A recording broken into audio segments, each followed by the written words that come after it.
Yeah, somebody got attacked by the tiger inside. Ripped her arm off. Oh my, are you serious? Yes, we're serious. You hear all the lights and sirens? This isn't a joke.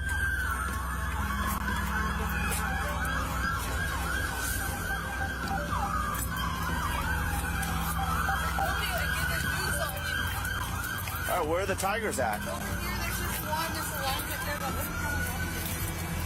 Hey, we got the keys! You guys can get in with me. I got them. Come on.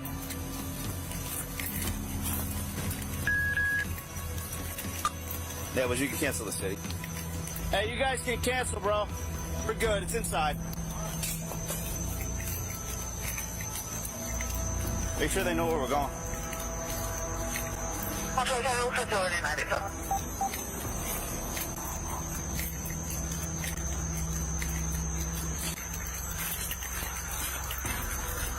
Hey, anybody else coming can slow it down. Tiger is right over here.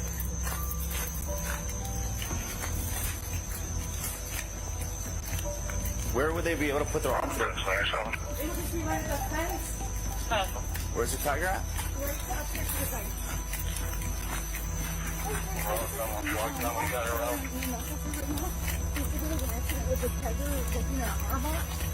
Can you just... Yeah, you hear? Oh my God.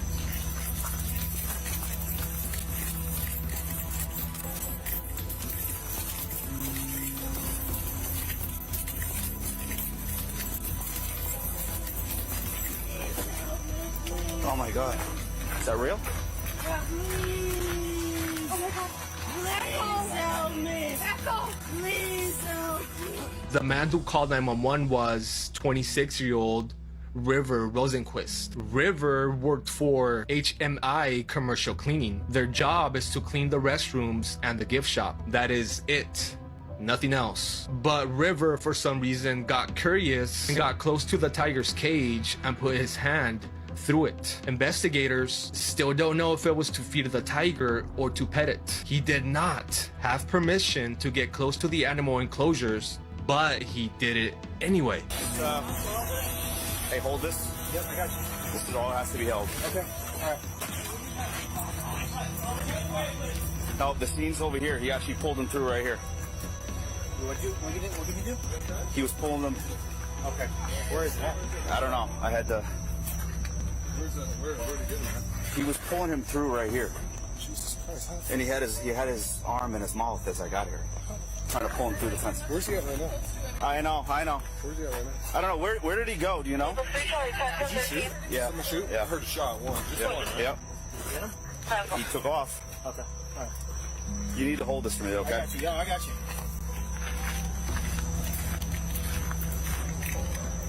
Hey, how do we get out of here? Back this way. Follow the path all the way back. Follow the path all the way back. So what happened to the tiger? Unfortunately, he was shot and killed. He was an 8-year-old Malayan tiger named Echo, and River Rosenquist was taken to the hospital and reportedly in fair condition. And HMI Commercial Cleaning has been suspended from working at the zoo, at least for now. I said we were going to talk about Manorgate, and here we are. We're doing. So I've done this same post before, but every time I do it either gets snatched down or throttled down. Wyoming Governor Mark Gordon alerted to elite ritual human hunting parties happening in Yellowstone National Park and Casper. How many of you have seen this movie called The Hunt? Anybody? I have. Now, this movie, The Hunt, was scheduled to come out in 2020, but they had to delay it because of the fact that they said there was a pew-pewing at a school and that it might offend some people. But this movie literally has not a fucking thing to do with that. But do you want to know what it has to do with? Manorgate. You want to know what it does have to do with, though? Hunting deplorables. Yeah, you heard that right. An elite hunting lodge known as the Manor, where they're hunting deplorables. These people. There are crisis actors in this movie. Yes, they try to lie to this one girl and tell her that she's in Arkansas, but she bought a pack of cigarettes from a store which ended up being empty, but beforehand she knew the price was off, and she's like, no, this isn't Arkansas. But anyway, back to Manorgate. So, a former judge from Minnesota calls, right? And she tells him what's going on. I've heard the conversation. And Yeah, they're supposed to be looking into it. But you know what else is weird about this? Turns out there's a RICO witness in another case linking to this case that she called about. Jesse Zebator. Now, if you go and you click on this on timothyholmseth.com, yeah, it'll take you to the interview. It's on Rumble. Just type it in on Rumble. She was a member of an elite family that got out young, okay, and who has witnessed the Rothschilds, which is in Wyoming, yes, and the hunts that they put on. And that some of the youngest participants were like 2, old enough to run. Yeah, sick shit. Also, this is on Truth Social. And they alerted it to at the real Donald Trump. So back to the bitch-ass hunt. Okay, it's a bunch of people at the beginning of the movie sitting around and picking out the deplorables. That's why the movie didn't come out. This movie came out exactly when the hell it was supposed to. And that's what one of the guys in the movie actually calls what they're doing is Manorgate. Because that's exactly what it is. It's always involving a hunting lodge or a manor. And these national parks are hot spots for this shit. And yes, that is the guy from This Is Us. And yes, that is Julia Roberts' niece, Emma Roberts from American Horror Story. That bitch. But yes, we are going to be getting further into different lodges and different manors because this is a thing and it has got to stop. So hopefully the governor in Wyoming will get a handle on that. But still, the youngest participants are sometimes under 2 years old. But basically what Jesse also said was on Rumble was that sometimes when a member of the family defects, kind of like she's doing, they would throw them into a hunting party. Yeah. So, I mean, like, that's the way they keep people in the family under control or within the party under control, is because if you try to defect or speak out or anything, they'll throw you in it too. God bless Jesse. Keep her safe. My name is Bliss, and I'm an engineer at Neurolink. And I'd like to introduce you to the first ever user of the Neurolink device. Yeah, my name's Nolan Arbaugh. I'm 29 years old. About 8 years ago, I was in kind of a freak diving accident and dislocated my C4, C5. So I'm a complete quadriplegic. So I'm paralyzed from below the shoulders. Do you want to explain a little bit what's going on here? Yeah, so I love playing chess, and so this is one of the things that y'all have enabled me to do, something that I wasn't able to really do much the last few years, especially not like this. I had to use like a mouse stick and stuff, but now it's all being done with my brain. If y'all can see the cursor moving around the screen, that's all me, y'all. It's pretty cool, huh? And that was also done with your brain? Yep. It's all brain power up there. Can you explain a little bit just to people who maybe don't have any context on this field or what's going on here? Yeah. How are you able to actually move the cursor? Yeah, so we started out with trying out a few different things. We basically went from what we call kind of differentiating, like imagined movement versus attempted movement. So a lot of what we started out with was attempting to move. So I would attempt to move, say, my right hand, left, right, forward. And from there, I think it just became intuitive for me to start imagining the cursor moving. Basically, it was like using the force on a cursor, and I could get it to move wherever I wanted. Just stare somewhere in the screen, and it would move where I wanted it to. Which was such a wild experience. One of the first times y'all gave me complete control over this, I actually stayed up until, I don't know, like 6 a.m. playing Civilization 6. It was worth it, I guess is the best way to put it. It was awesome. I had basically given up on playing that game just because of how I mean, it's a big game, and the amount of time that it takes to sit in on it it's just a lot, and I have to worry about a lot of things, getting pressure sores and things like that. So I just wasn't really able to play it as much as I wanted to, and y'all gave me the ability to do that again, and I played it for, like 8 hours that day.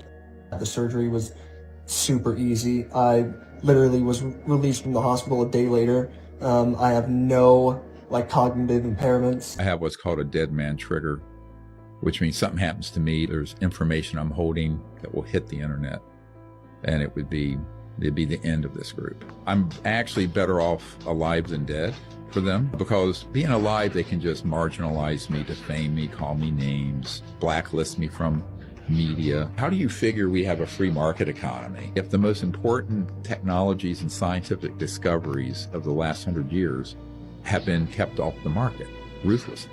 Some inventor invents some really cool energy generation device, and they're offered, here's $20 million by a corporate entity. The corporation buys it, puts it on a shelf, they've gotten rights to it, and it's never released. But that happens all the time with these technologies. You'll see all the different strategies that have been used over the last 100 years to hoover up, like a vacuum cleaner, all these science and technologies. Given that level of corruption, how can anyone claim that we have a truly free market economy if we're all slaves to oil? All right, so within those docs, and this is where it gets relevant, there is one man that is named as being the person that can do the cleanups, right? This is the guy that you are supposed to call if you get into any sort of a scenario. So in these docs, it says, Mr. Combs instructs his staff to always contact Mr. Muhammad, that is Fahim Muhammad, if they are ever pulled over by the police in Miami or California. And upon information and belief, this is regarding the shooting that took place at Chalice Recording Studios. Again, he is alleging that Diddy and his son shot someone. And after that shooting, the documents say explicitly that Mr. Muhammad spoke with the LAPD after G was shot at the recording studio. The LAPD was in the recording studio and witnessed the blood in the restroom, and they went with the bogus claim that the shooting of G occurred outside of the studio. This was all thanks to Mr. Muhammad's connections within law enforcement. So again, what we are seeing there is that you call this guy and this guy will make it disappear, and the media will report whatever the incident is in a capacity that covers up the crime, allegedly. Well, guess what, ladies and gentlemen? The cleanup guy, Mr. Fahim Muhammad, was also on the scene when Michael Jackson died. So I want to introduce you to and allow you to listen to Ian Carroll. He's an independent journalist that is investigating everything that is going on, and he explains that connection that Fahim has with Michael Jackson. Take a listen. So this new lawsuit just came out that shows tons of evidence that P. Diddy, Puff Daddy, has been running a sexual blackmail operation very much like Jeffrey Epstein, but in the rap and music industry for basically 30 years. And in that lawsuit, we learned that his head of security while he's running the sexual blackmail ring is this guy named Fahim Muhammad, who before working for Diddy was the head of security for Michael Jackson when he was only 21. And he was one of the first people on the scene when Michael Jackson died. And before we go to Michael Jackson, the most important part of the Diddy case to bring across is the fact that the record executives at the very top knew what P. Diddy was doing. They were attending the parties with underage girls where they were spiking drinks. They were deeply involved in Diddy's personal life, and all evidence points to them supporting his operation, or at the very least turning a blind eye to it. So yes, this is obviously huge. It's also potentially terrifying. And now if you want to be rational and use the rational side of your brain, you just go, okay, well, this could just be a coincidence, right? Like Fahim Muhammad, he is in security. And yes, he obviously is high up in security. He was providing security to Michael Jackson. He happened to die on his watch. Big deal, right? Big deal.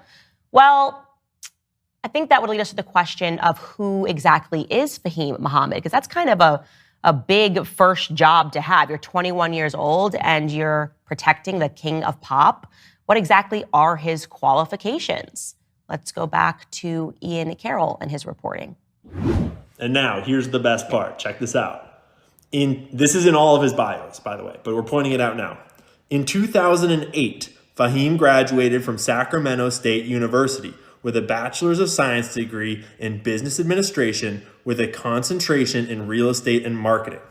Okay? Do you realize what's wrong with that yet? Anything coming to mind? When did Michael Jackson die? June 25th, 2009. Jackson died from cardiac arrest caused by a propofol and benzodiazepine overdose, caused by his doctor, apparently. Hold up. Hold the phone. Pause.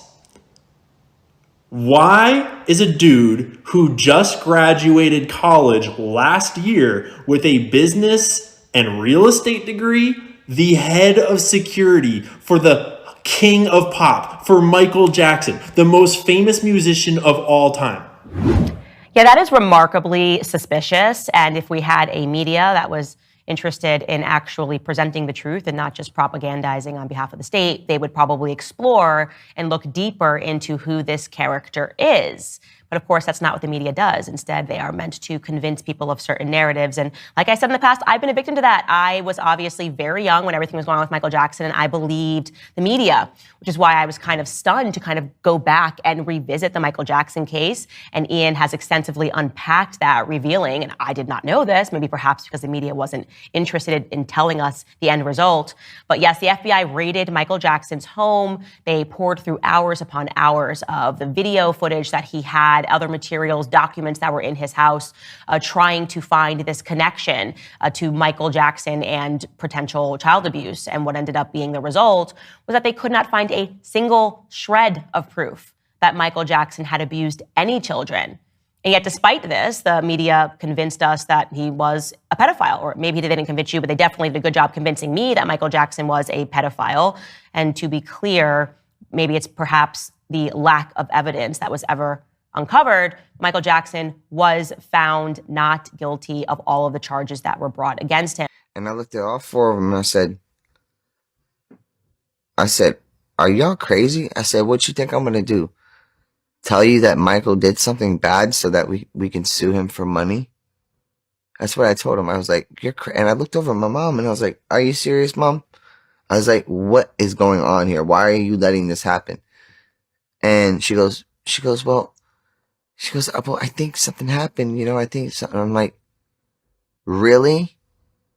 That man did nothing but be hospitable, kind, loving, giving, everything you can think of. We rode four-wheelers for 5 hours, me, him, and Chris Tucker in the mountains at nighttime after his birthday party.